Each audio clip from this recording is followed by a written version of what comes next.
ये question lengthy था पढ़ने में, बट मेरे हिसाब से इजी था. And industrial robot manufacturing companies tasked to design humanoid robot to be used in a warehouse where the robot need to pick an item from the stack of the shelf. ठीक है, तो जैसे अलमीरा होती है, वहां से अलमारी पिक, ये सामान पिक करना है. The height of the top most shelf from the ground is 7 feet. तो यहाँ से 7 फीट की हाइट है. And to operate the robot was to move on a track running parallel to the stack of the leaf. ठीक है, तो robot को कुछ इस तरह से, भाई ये शेल्फ बनी होंगी, तो मान लो ये शेल्फ ऐसे बनी है, फिर इसके नीचे शेल्फ बनी होंगी, कुछ इस तरह से मतलब मामला चल रहा होगा इस तरह से. ठीक है, तो यहाँ पे रोबोट खड़ा कर देते हैं ऐसे. ठीक है, तो रोबोट को सामान पिक करना है.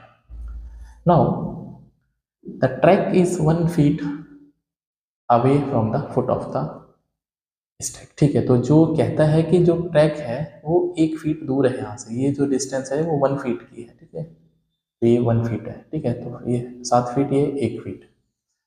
And further, the robot cannot raise its arm by more than 60 degree from the horizontal. तो जो रोबोट है भाई ये हॉरिजॉन्टल है और 60 डिग्री से ज़्यादा एंगल नहीं बना सकता. If the robot arm to be attached to its shoulder, what should be the minimum height of the robot from the ground to the shoulder from its arm to reach the topmost end. ठीक है, तो अगर आप ये सोचेंगे कि 7 feet का robot है, तो आप गलत सोच रहे हैं. क्यों?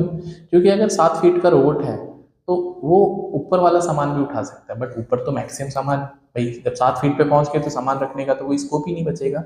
इसका मतलब जो रोबोट की हाइट है वो 7 फीट से तो कम होगी, क्योंकि मैं 60 डिग्री को भी तो यूज करूंगा. मेरे पास ये सामान है, मेरा यहाँ तक लेवल है, थोड़ा सा और उठा देंगे तो मैं इस वाले लेवल को और टच कर सकता हूँ, वहां से रीच कर सकता हूँ.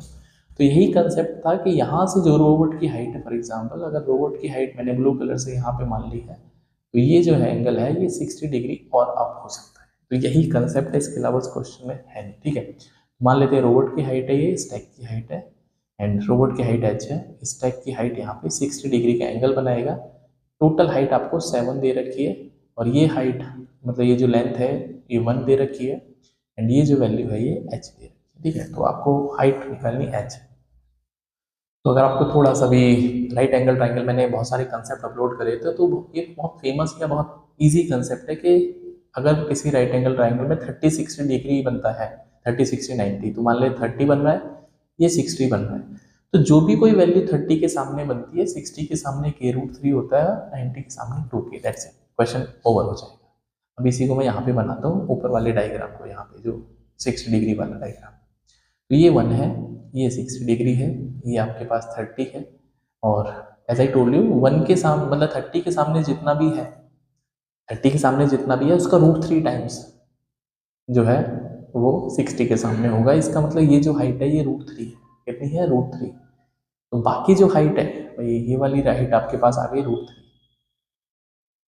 तो बाकी जो हाइट है वो हाइट ऑफ द रोबोट है, that is h equals to 7 minus √3.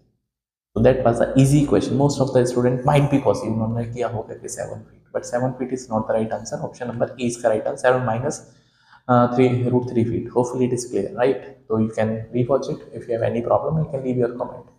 Moving to the